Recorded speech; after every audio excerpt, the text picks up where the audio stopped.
Hello students, welcome to my YouTube channel. Students, इस channel पे मैं आपको 8th क्लास का कंप्लीट मैथ्स पढ़ाऊंगा। अगर आपको 8th का कंप्लीट मैथ्स पढ़ना है तो प्लीज़ आप इस चैनल को सब्सक्राइब कर लें। चलिए आज क्वेश्चन करेंगे हम क्वेश्चन नंबर 3 एक्सरसाइज 2.2 से। The base of an isosceles triangle is 4/3 centimetre. देखिए आइसोस्केलस ट्राइंगल की बात चल रही है ना, तो आइसोस्केलस ट्राइंगल एक ऐसा ट्राइंगल होता है जिसकी दो साइड्स बराबर होती हैं।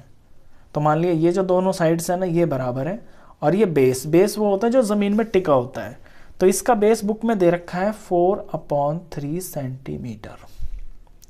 The perimeter of the triangle is 4/2/15।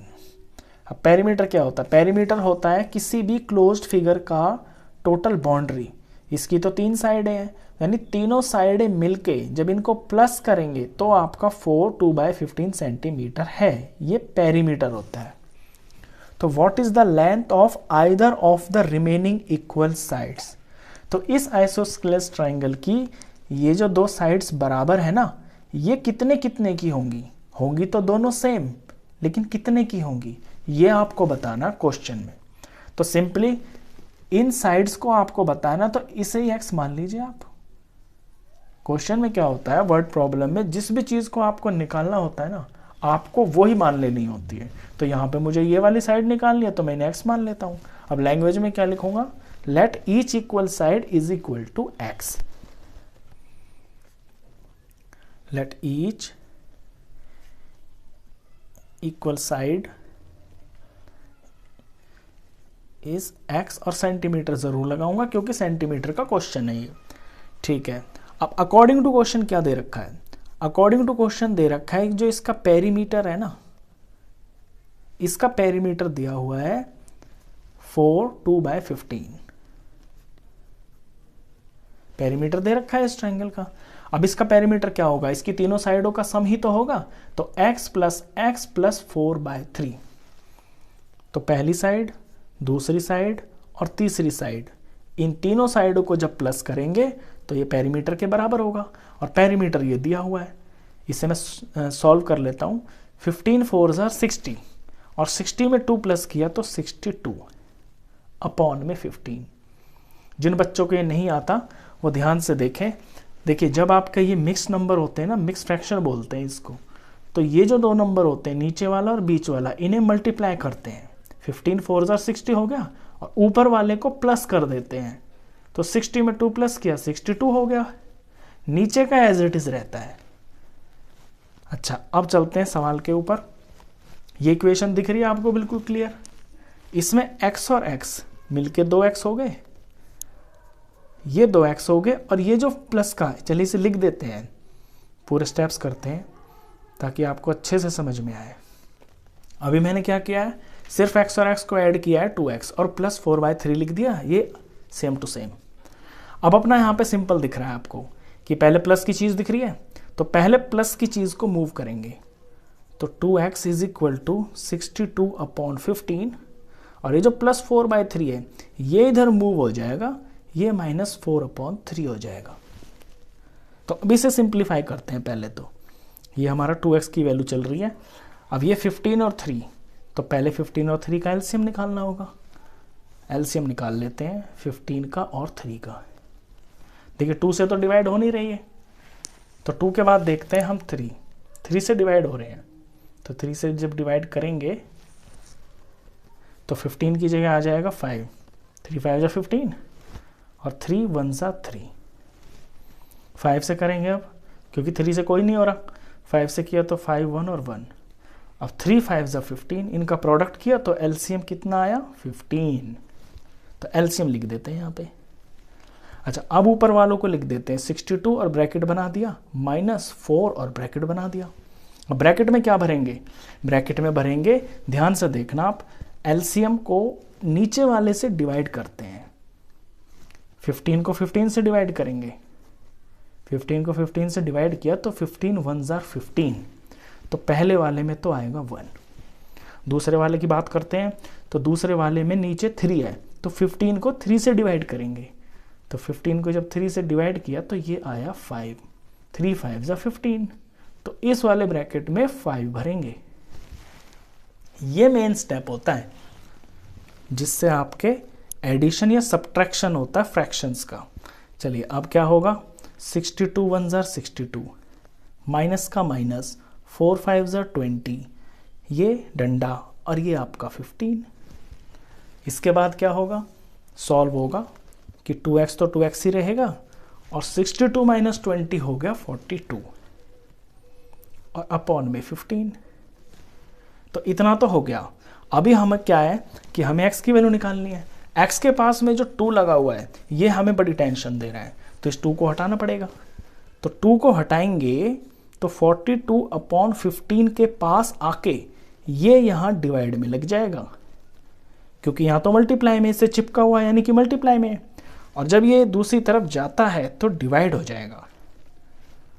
अब देखते हैं ये सॉल्व हो रहा है, कुछ इसमें कट रहा है, 2 1 ज़र 2 21 ज़र, तो x की वैल्यू आई 21 अपॉन 15।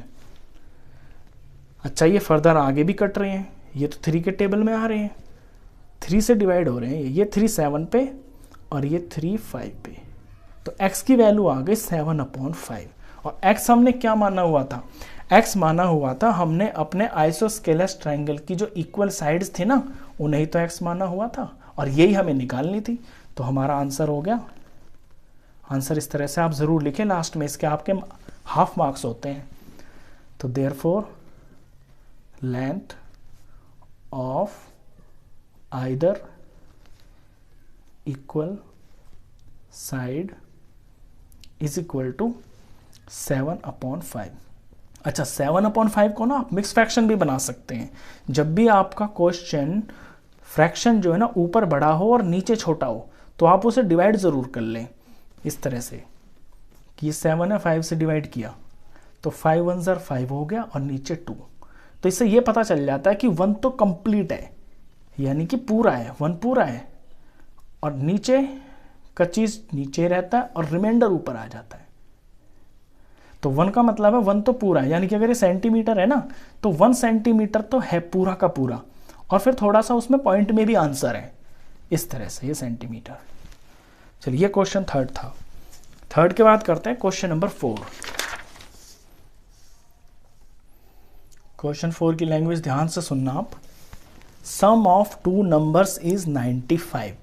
कोई 2 नंबर हैं आपके पास ये रे जैसे, और इनका जो सम है ना, यानी दोनों मिलके, ये दोनों मिलके 95 हैं। If one exceeds the other by 15 find the numbers. अगर इनमें से एक नंबर दूसरे से 15 ज्यादा है तो बताइए फिर ये दोनों नंबर कितने होंगे। मान लीजिए ये मैंने x मान लिया, तो दूसरा नंबर जब इससे 15 ज्यादा है तो वो x प्लस 15 ही तो होगा। x से 15 ज्यादा क्या होगा, x प्लस 15, और ये दोनों मिलके 95। तो इक्वेशन तो बन गई। बड़ा सिंपल सा छोटा सा क्वेश्चन था, लेकिन थोड़ी सी लैंग्वेज जरूर लिखनी पड़ेगी इसके अंदर आपको। जो हम मानते हैं ना लेट, उसे एक बार लिखना होता है। तो ये मेरा फर्स्ट नंबर है और ये मेरा दूसरा नंबर है, तो मैंने फर्स्ट नंबर को x मान लिया, तो इस तरह से लिखेंगे let first number is equal to x, then other number. तो अदर नंबर का मतलब है दूसरा वाला नंबर। दूसरा क्या हो जाएगा, दूसरा जो नंबर है ना वो पहले वाले से ये आगे पीछे कुछ भी हो सकता है, मतलब कि ये है कि इनमें एक नंबर 15 ज्यादा है, तो अदर नंबर हो जाएगा मेरा इससे 15 ज्यादा, यानी कि x प्लस 15। अब अकॉर्डिंग टू क्वेश्चन ये है कि इनका जो सम है वो 95 के बराबर है। तो सिंपल सी इक्वेशन बनी, पहला नंबर और दूसरा नंबर और दोनों को प्लस किया इज इक्वल टू 95। इतनी सिंपल सी इक्वेशन बनी है। चलिए सॉल्व करते हैं अब इसे। x और x कितने हो गए, 2x हो गए, प्लस का प्लस 15 का 15 इज इक्वल टू 95 का 95। अभी कुछ नहीं किया मैंने, सिर्फ x को ही सॉल्व कर दिया। अब इसमें देखते हैं अपना, पहले तो प्लस माइनस नंबर मूव होता है, तो प्लस का 15 है ना, तो ये इधर जाएगा, तो यहाँ 2x अकेला बच जाएगा और ये 95 के पास जाके माइनस हो जाएगा 95 में से। तो 2x की वैल्यू कितनी बनी, माइनस किया तो ये तो 80 आ गया। अच्छा, माइनस प्लस तो मूव हो गया। अब हमें x के पास 2 टेंशन दे रहा है, तो 2 को हटाना पड़ेगा। वैल्यू तो x की चाहिए ना, वेरिएबल की। जब भी इक्वेशन सॉल्व करते हैं तो वेरिएबल की वैल्यू निकाली जाती है। तो ये 2 जो टेंशन कर रहा है इसको हटाएंगे तो ये 80 के पास जाके डिवाइड में चला जाएगा। क्यों? क्योंकि यहाँ मल्टीप्लाई में है, मल्टीप्लाई से जाके दूसरी तरफ डिवाइड में हो जाता है। तो x की वैल्यू आ गई, इसे सॉल्व करके 40। तो x तो हमें पता चल गया। x क्या था हमारा? पहला नंबर। और दूसरा नंबर क्या है? उससे 15 ज़्यादा। तो x पता चलते ही हमें अपने आंसर्स पता चल गए। तो therefore first number is equal to x कितना? 40। एंड अदर नंबर वो इससे 15 ज़्यादा है ना, तो यानी कि x प्लस 15 है, यानी कि 40 प्लस 15 दैट इज 55। दूसरा नंबर 55 होगा। अब एक 40 हुआ, एक 55 हुआ, दोनों को प्लस किया, देख लीजिए 95 ही तो आ गया। ये लिखने के बाद आप फाइनल ऐसे भी लिख सकते हैं, देयरफॉर नंबर्स आर 40 एंड 55। ये आपका फाइनल आंसर। तो बढ़िया सा क्वेश्चन था, छोटा सा था। चलिए इसके बाद करते हैं क्वेश्चन नंबर 5। 5 भी कुछ इसी तरह का क्वेश्चन है, ये भी छोटा ही क्वेश्चन है। यहां पे कर देते हैं क्वेश्चन नंबर 5 को।